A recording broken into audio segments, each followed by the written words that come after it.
ये कब हुआ? अरे हमने प्रोटेक्शन यूज की थी। कभी कभी प्रोटेक्शन फेल हो जाती है। बेबी मैंने तुम्हें बताया था हमारा कोई फ्यूचर नहीं है, और देखो मैंने बताया था मैं शादीशुदा हूँ। ये सब बताने की जरूरत नहीं है। अरे मैं नहीं बोल रही हूँ कि तुम मुझसे शादी करो या मेरे बच्चे को अडॉप्ट करो। मैं खुद इस बच्चे को नहीं अपनाना चाहती हूँ। मैं अपना करियर स्पॉइल नहीं करना चाहती इस बच्चे के लिए। मैं सिर्फ इतना चाहती हूँ कि तुम मेरे साथ हॉस्पिटल चलो। अगर मैं अकेले जाऊंगी ना सिद्धार्थ, तो ये मेरे लिए बहुत बड़ी एम्बैरेसमेंट होगी। मैं बस तुमसे रिक्वेस्ट कर रही हूँ, बस एक बार ये अबॉर्शन हो जाए ना, उसके बाद देखते हैं हमारे रिलेशनशिप का क्या करना है।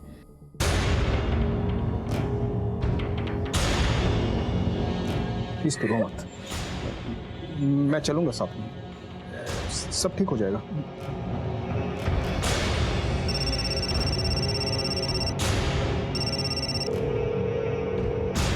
ये सिद्धार्थ फोन क्यों नहीं उठा रहे? सिद्धार्थ, मेरी इस हालत में भी तुम्हें तुम्हारी वाइफ की पड़ी हुई है ना? सिद्धार्थ, तुम्हें मेरी कोई फिक्र नहीं है? ऐसा नहीं है बेबी, प्लीज ऐसा नहीं है। फोन उठाओ प्लीज।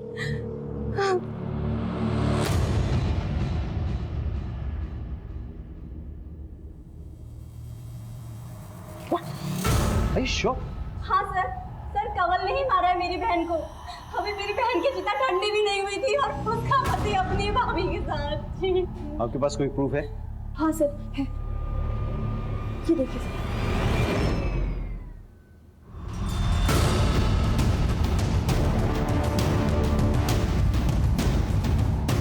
सर।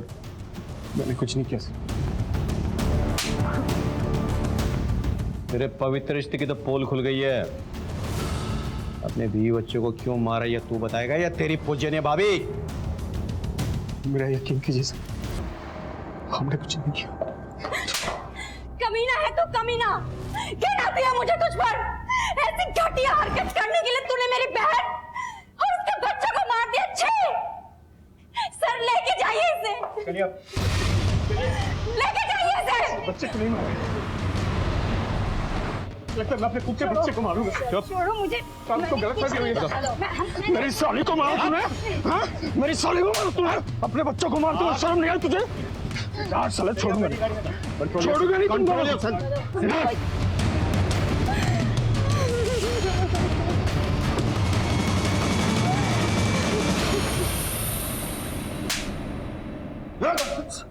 तब तक मारूंगा जब तक सच नहीं बोलेगा।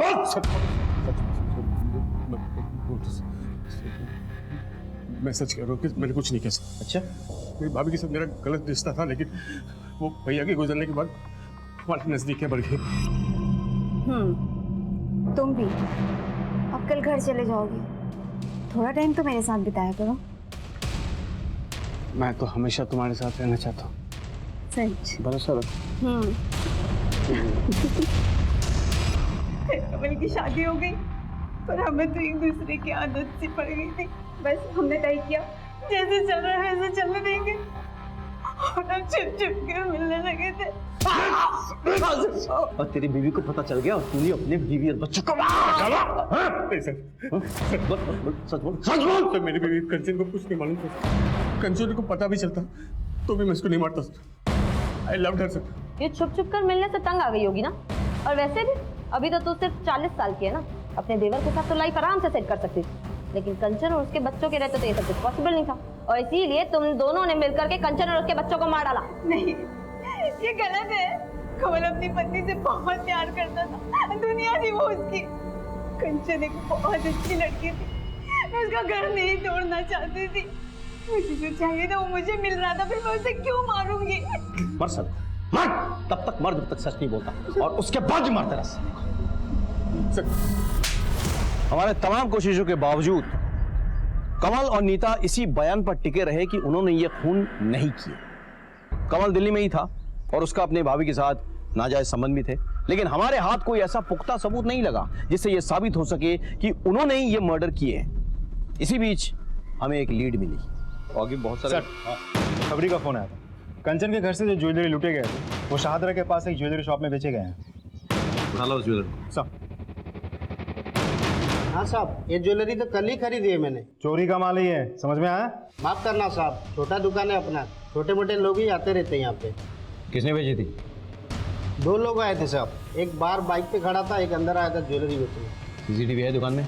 नहीं साहब, सीसीटीवी तो नहीं है। पहचान लोगे दोनों को? हाँ, एक को तो पहचान लेंगे साहब। स्केच बनवा दो सर। जाइए इनके साथ।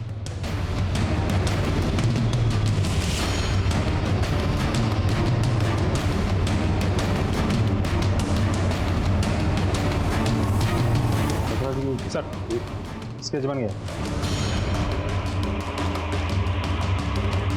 तो हमारे सस्पेक्ट में से कोई भी नहीं। सर हो सकता है मामला सच में रॉबरी का हो और ये आदमी उसी गैंग का कोई हो। पर ये भी तो हो सकता है ना कि कमल ने इस आदमी को भेजा हो ज्वेलरी बेचने के लिए।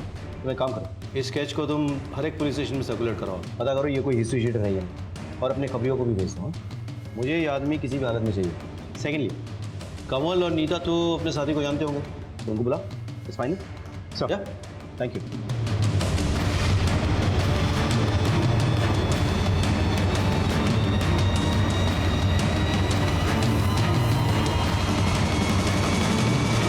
पहचानते हो? नहीं सर। आप? नहीं सर। इसे पहचानते हो आप? नहीं सर। कामिनी जी कहाँ है? शायद वो जानती हो। वो कैसे जानेगी सर? उसके सारे फ्रेंड्स को मैं जानता हूँ, मैंने कभी नहीं। डॉक्टर, मुझे इसका ऑपरेशन करवाना है। हम दोनों बच्चा नहीं चाहते। ये आपकी पत्नी है? नहीं, ये मेरी गर्लफ्रेंड है। दरअसल क्या है ना, हम लिविंग रिलेशनशिप में रहते हैं, करियर की बात है। ओके, मैं कल के लिए बुकिंग ले लेता हूँ और आपको ना कुछ टेस्ट कराने पड़ेंगे। मिश्रा जी, ये टेस्ट करवा देना, ठीक है? आप लोग जाइए इनके साथ।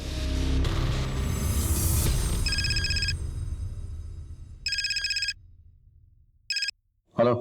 हाँ सर, आपने जो स्केच दिया था, वो लड़का आया है क्लिनिक में एक लौंडिया लेकर, अच्छा बच्चा गिराने की बात कर रहे हैं। हाँ सर, कल सुबह आएगा फिर। गुड गुड, ठीक है, थैंक यू सो मच।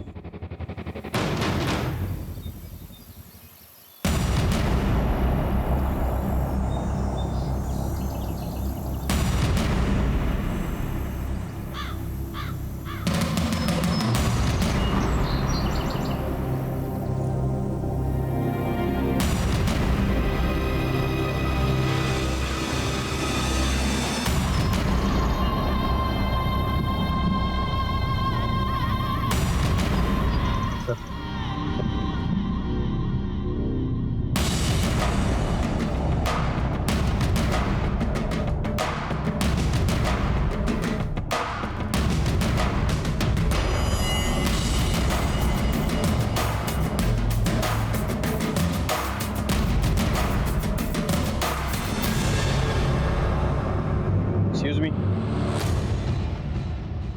आप दोनों उस गाड़ी में बैठिए। चलिए। सर बात क्या है? चलिए, बाद में बताया जाएगा आपको। चलिए। कामिनी जी, बताइए, आपने ये क्यों किया, कैसे किया और किसके साथ मिलकर किया? सर आप ये क्या कह रहे हैं? मुझे कुछ समझ में नहीं आ रहा है। और आप हमें यहाँ लेके क्यों आए हैं? सर ये सिद्धार्थ के दोस्त की गर्लफ्रेंड है और इसे अबॉर्शन कराना था। दरअसल सिद्धार्थ का दोस्त अपने गांव गया हुआ है, तो सिद्धार्थ ने मुझे बोला इसकी हेल्प करने के लिए। सर मेरा कोई अपना बच्चा नहीं है, तो बस मेरे मन में थोड़ा सा लालच आ गया था और मैंने रति को बोला कि वो इस बच्चे को रहने दे, और सर वो इस बात के लिए राजी हो गई। नहीं डॉक्टर, हम ये बच्चा चाहते हैं। ये तो अच्छी बात है, गुड डिसीजन।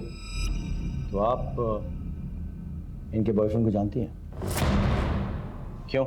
अभी भी तो आपने कहा कि वो आपके पति का बहुत अच्छा दोस्त है। हाँ सर, वैसे तो नहीं जानती हूँ, बस उसका नाम जानती हूँ, रवि। इसे पहचानती है? हाँ सर, यही है रवि। सर रवि, गौतम और मेरे पति बहुत अच्छे दोस्त हैं। 11 जुलाई को मेरी कार चोरी हुई थी सर। लगता है ये गौतम वही है जिसके कार से एक्सीडेंट हुआ था।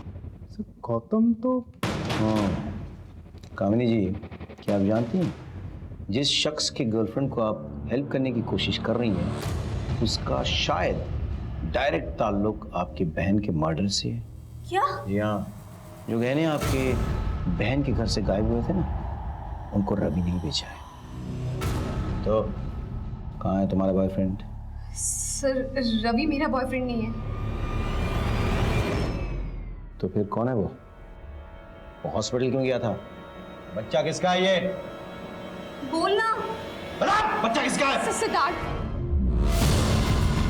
क्या बकवास कर रही हो तुम? बकवास नहीं, मैं सच बोल रही हूँ।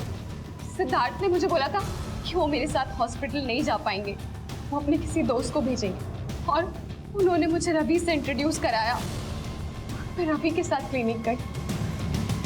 देखा आपने कामिनी जी, जिस आदमी ने आपके साथ विश्वासघात किया, अब उसी के नाजायज औलाद को अपना नाम देने की कोशिश कर रही थी। अब उसे कोई नहीं बचा सकता।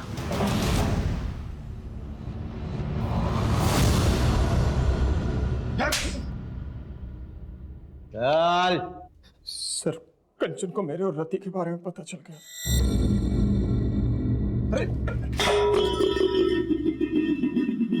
हाथ मत लगाइए मुझे। मैं आपको क्या समझती थी और आप क्या निकले? क्या हुआ? क्या बोल रही तू? आप मेरी दी को चीट कर रहे हो और बोल रहे हो क्या हुआ? मैंने खुद अपनी आंखों से आपको उस लड़के के साथ देखा है। यहाँ पर मैं सारा दिन आपके नाम की माला जपते नहीं थकती कि मेरे जीजू वर्ल्ड के बेस्ट जीजू हैं, और आप एक घटिया इंसान निकले। शर्म आती है मुझे आपको जीजू कहते हुए भी। I'm sorry कंचन,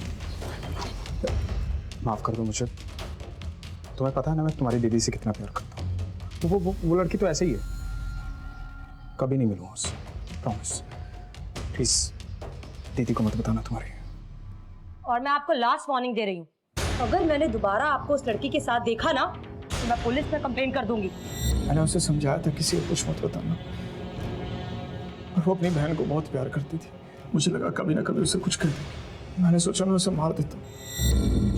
फिर मैंने गौतम की हेल्प ली, और गौतम ने अपनी गाड़ी चोरी होने की झूठी रिपोर्ट ली।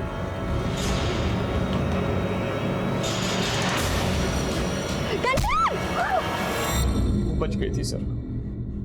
मेरी टेंशन और बढ़ गई थी।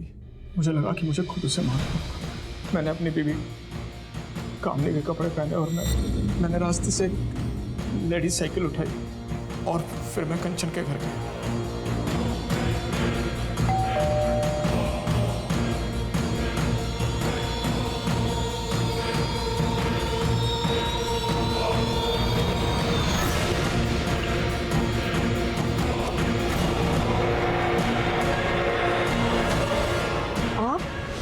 उसके बाद मैं ऊपर गया और मैंने ज्वेलरी लूट ली ताकि लूट का मामला लगे।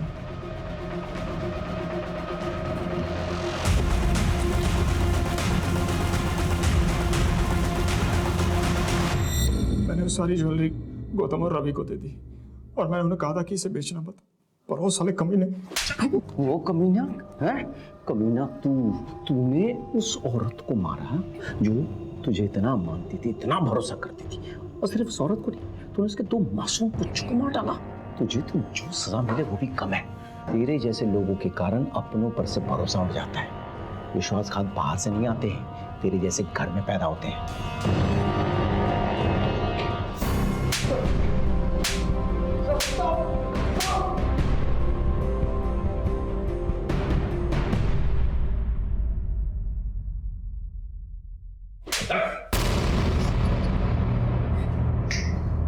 चलो।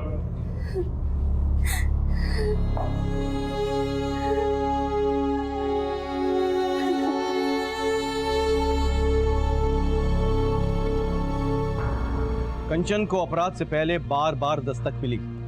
उसने गोलगप्पे वाले के पास सिद्धार्थ की गाड़ी में रति को देखा, दोनों को कैफे में रोमांस करते देखा। झंडे वाले मेट्रो स्टेशन में भी उसने दोनों को देखा, लेकिन वो इस दस्तक को समझ नहीं पाई।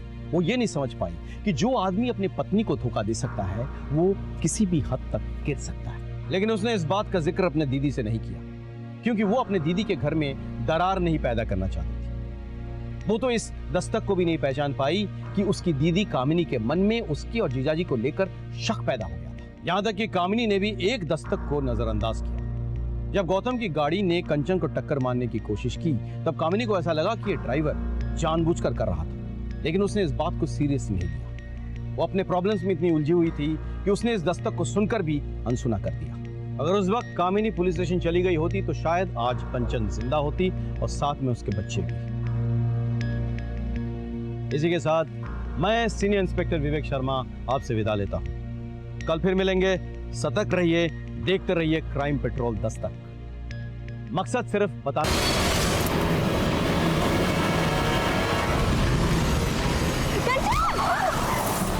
साले अंधे, तुझे दिखाई नहीं देता क्या? उठो कंचन, तू ठीक है ना? छोड़ो दी। पता नहीं आजकल के ड्राइवर कौन दे देता है इनको ड्राइविंग लाइसेंस। अभी अभी जो आपने देखा वो किसी के साथ भी हो सकता है। नमस्कार, मैं सीनियर इंस्पेक्टर विवेक शर्मा और स्वागत है आपका क्राइम पेट्रोल दस्तक में। हमारे साथ ऐसे तरह तरह के एक्सीडेंट्स होते रहते हैं। रोज ऐसी कितनी खबरें आती हैं, लेकिन क्या यह महज एक्सीडेंट था? यह भी तो हो सकता है कि ये कोई हादसा ना होकर कोई सोची समझी साजिश हो या फिर आने वाले अपराध की दस्तक।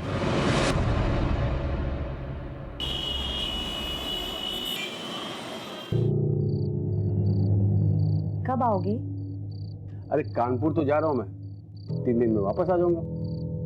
वो शर्ट मत रख, टाइट हो गई है। जीजू को देखो, रोज सुबह उठकर जॉगिंग करने के लिए जाते हैं।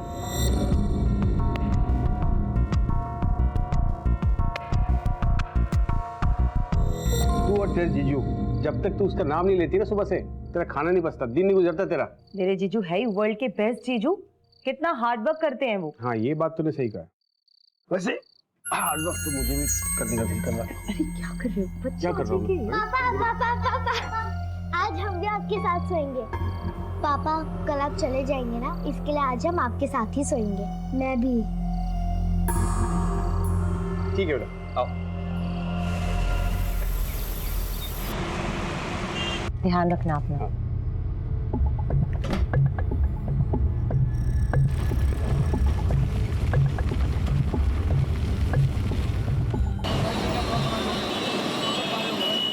टेस्टी थे ना गोलगप्पे? तुम्हारे साथ सब टेस्ट लगता है। चलो मैं पे करके आती हूँ। भैया 2 प्लेट के कितने हुए? ये लो। Thank you. मम्मी, उधर देखो मौसा जी की कार।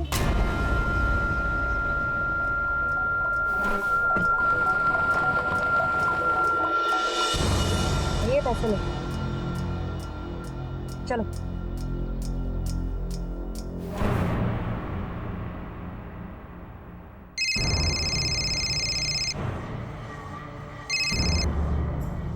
हाँ सुनीता, बोल। कंचन, हम लोग सनशाइन कैफे में बैठे हैं, जल्दी आ जा।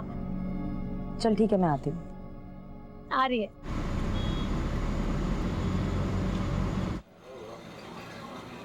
हाय। हाय, कैसी हो? तो क्या गॉसिप हो रही है यहाँ? किसी किसी की लाइफ में कितना स्पाइस होता है, हनीमून पीरियड खत्म ही नहीं होता है। किसका हनीमून पीरियड नहीं खत्म हो रहा है? वो देखना कपल तेरे पीछे।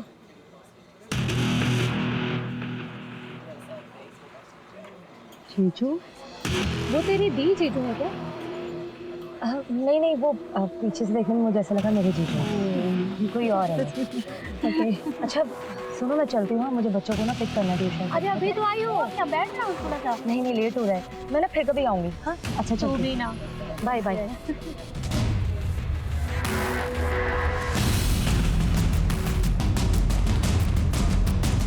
Excuse me.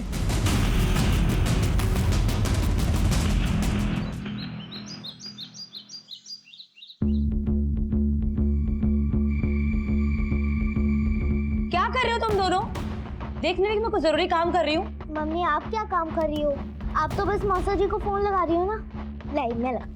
अरे क्या कर रही है रिया तू?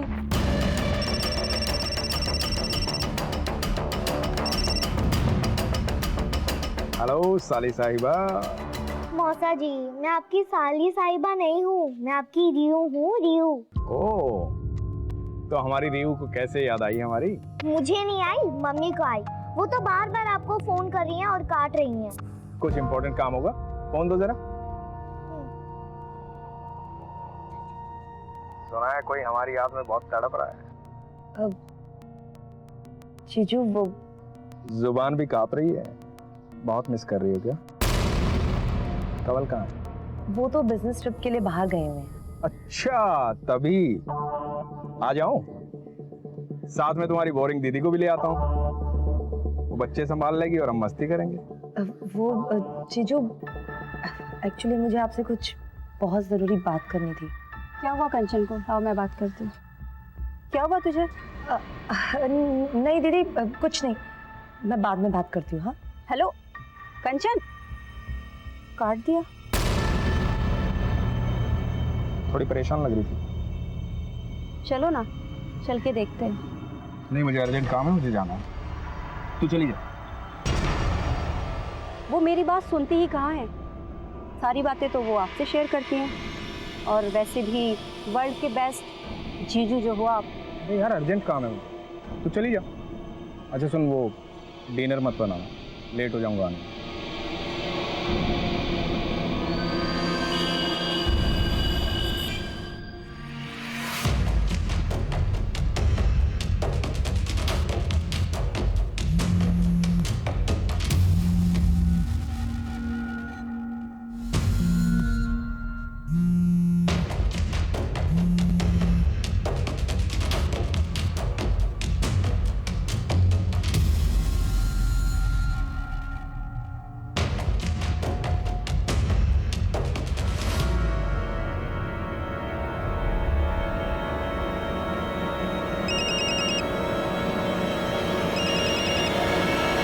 जीजू? इतनी रात को भी जीजू की याद आ रही है तुम्हें? हाँ, अब जीजू का नाम लेके इतना भी मत जला। नहीं, वो एक्चुअली जीजू का कॉल आने वाला था तो मैंने सोचा कि। तो ठीक है ना? हाँ क्यों? नहीं, थोड़ी परेशान लग रही है तुम। नहीं, बस आपको मिस कर रही हूँ। मेरी हॉट बीबी, मेरे बच्चों का ख्याल रखना। कानपुर से जल्दी आकर हॉट बेबी और बच्चों को ढेर सारा प्यार दूंगा मैं। अभी रखता हूँ, love you too, bye bye.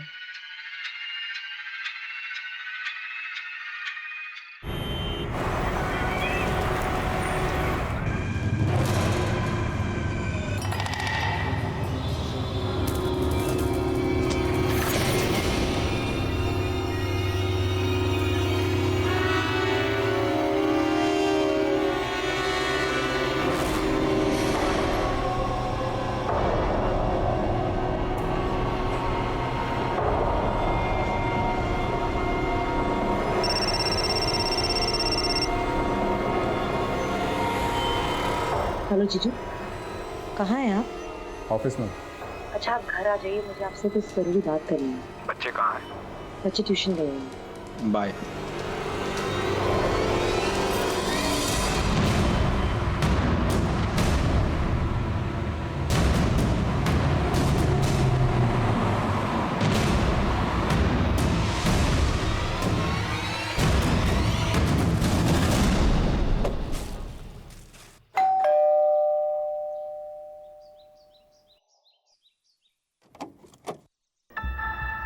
Pretty pretty flowers मेरी प्रीटी प्रीटी साली के लिए।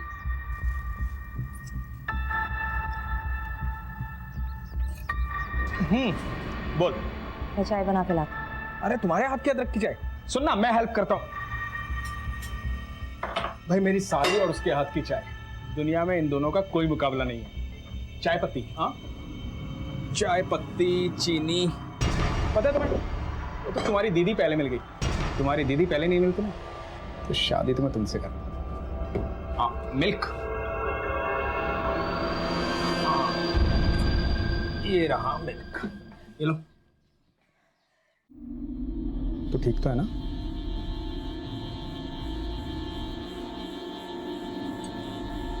अरे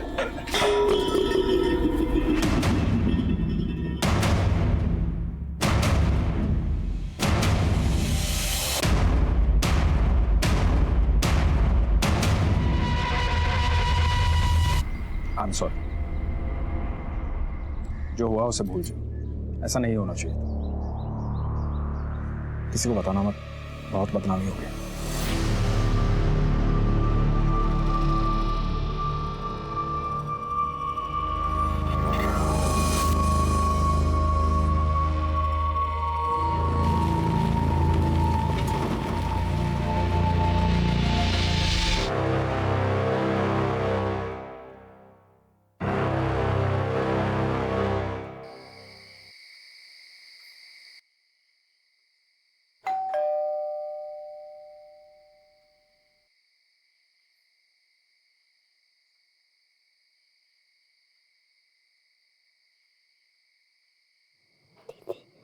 दीदी लगता है डैडी आ गए।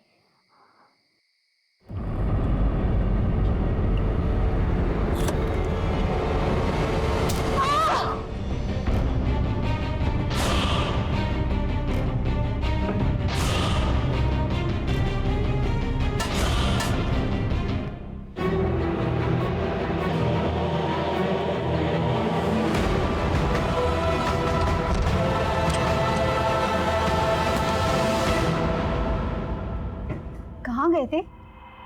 अरे वो बिजनेस का कुछ काम आ गया था इसलिए। तुम भी ना। अब कल घर चले जाओगे, थोड़ा समय तो मेरे साथ बिताया करो। मैं तो हमेशा तुम्हारे साथ रहना चाहता हूँ। सच।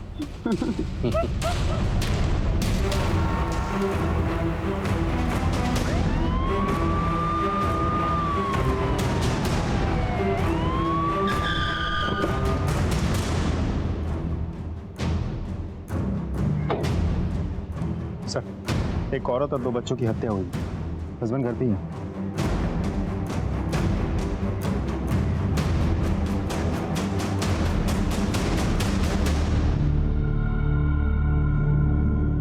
ये कब और कैसे हुआ? पता नहीं सर, मैं बाहर कानपुर गया था, घर आया देखो।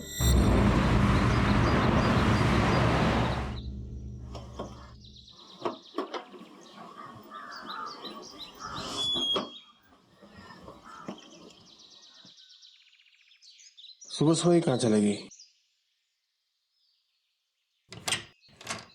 कंचन कहाँ हो?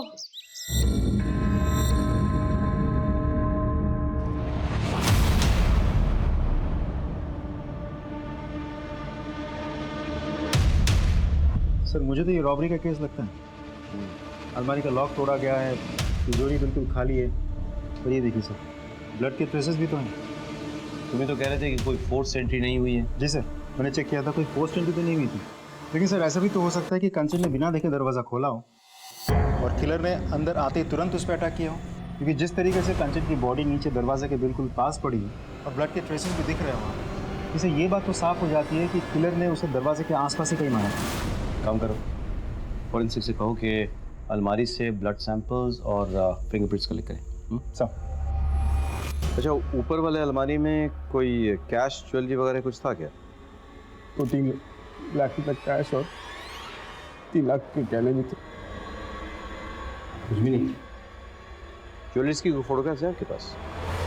इनसे ज्वेलरीज की फोटोग्राफ्स कलेक्ट कर लेना। हाँ, टाइम से। विनीत, फॉरेंसिक के बाद तुरंत बॉडी पोस्टमार्टम के लिए भेजो। हाँ, सब। मैं ये कह रहा था